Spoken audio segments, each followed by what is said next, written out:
हर हर महादेव। श्री शिवाय नमस्तुभ्यम। आप सभी कमेंट में हर हर महादेव अवश्य लिखिएगा। आइए आज के वीडियो में हम मंगला गौरी व्रत कथा का श्रवण करेंगे। सावन का महीना भगवान शिव और माता पार्वती को बहुत ही प्रिय होता है।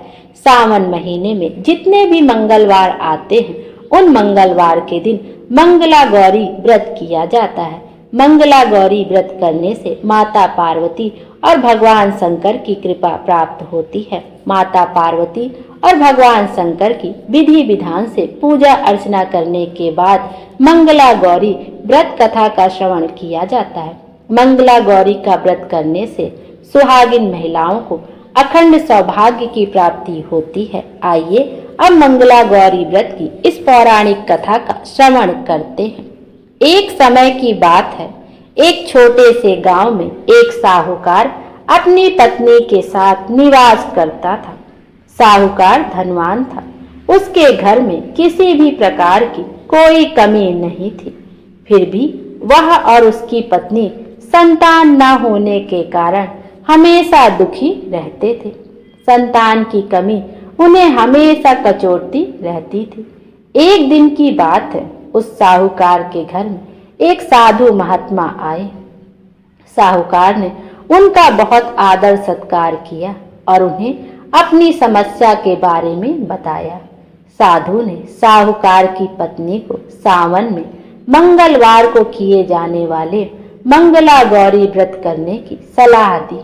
साथ में पूजा विधि के बारे में भी संपूर्ण जानकारी प्रदान की।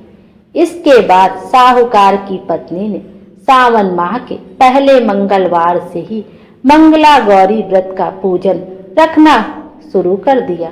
अब वह हर मंगलवार को विधि पूर्वक व्रत और पूजा पाठ करने लगी। इस प्रकार कई महीनों तक उसने वह व्रत किया। एक दिन उसकी धर्मनिष्ठा से प्रसन्न होकर माता पार्वती ने भगवान शिव से साहूकार और उसकी पत्नी को संतान प्राप्ति का वरदान देने के लिए कहा।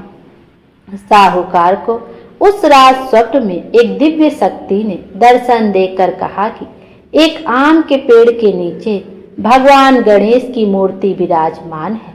तुम उस पेड़ से आम तोड़कर अपनी पत्नी को खिला देना, इससे तुम्हें संतान की प्राप्ति का सुख मिलेगा। साहूकार ने अगले दिन सुबह उठकर अपनी पत्नी को इस सपने के बारे में बताया और वह उस आम के पेड़ को ढूंढने निकल पड़ा।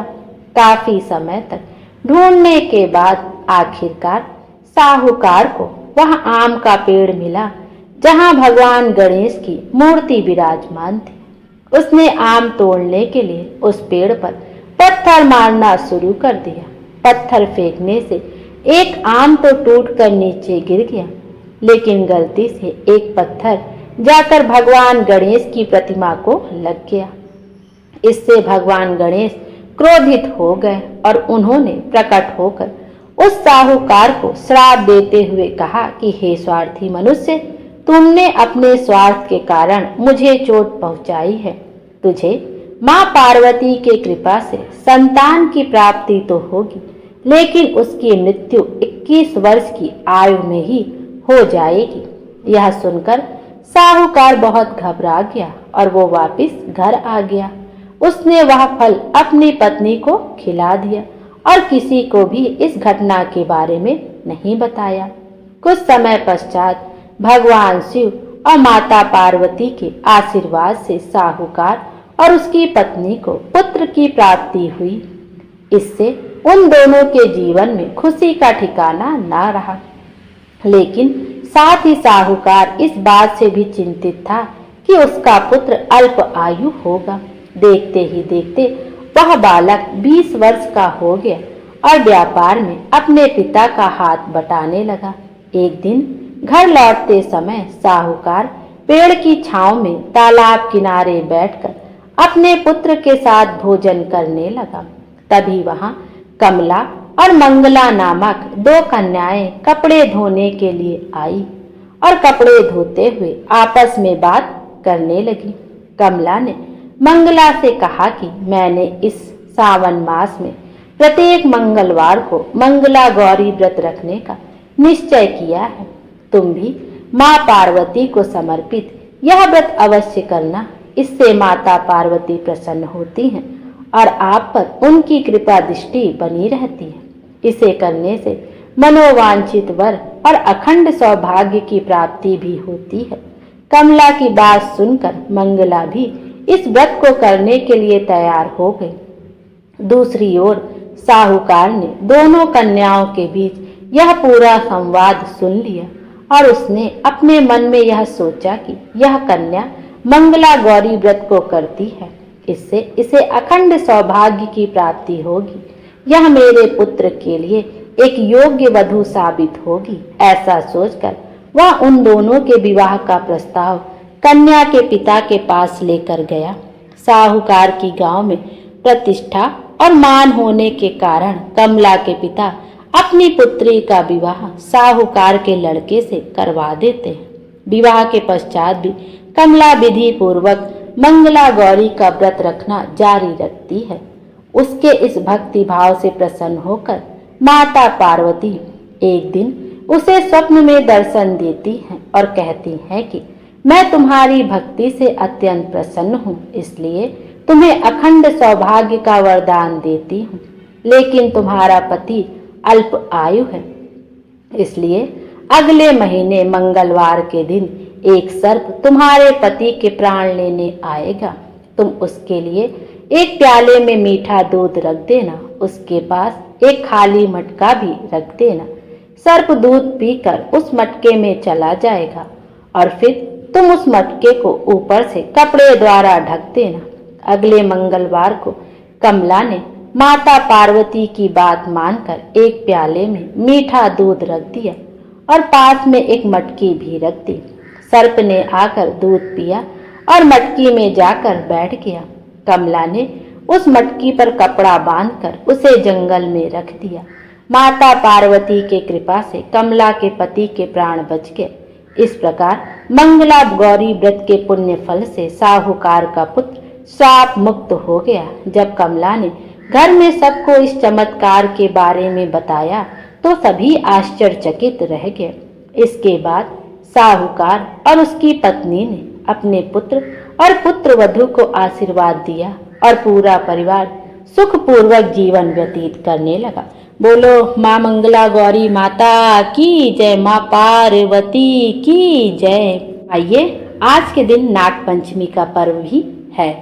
आइए अब नाग पंचमी की व्रत कथा का भी श्रवण कर लेते हैं साथ में ही।